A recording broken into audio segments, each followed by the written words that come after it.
So hello everyone, a very good morning to all of you and welcome back to our YouTube channel Let's Crack It Nursing। इस video में हम लोग देख रहे हैं nursing first year assignment on the topic of hospital admission and hospital discharge.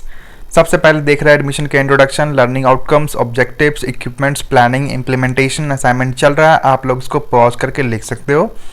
इससे पहले मैंने बहुत सारे फर्स्ट ईयर के असाइनमेंट्स दे रखे हैं, आप लोग को देखना है तो आप हमारा चैनल का प्लेलिस्ट चेक करो, वहाँ पे आपको नर्सिंग फर्स्ट ईयर करके प्लेलिस्ट बना होगा।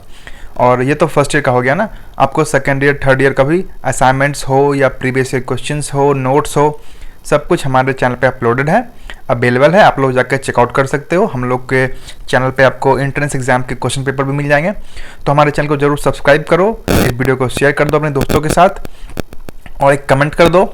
और मिलते हैं आपसे अगली वीडियो में, तब तक के लिए take care, keep study and thank you so much।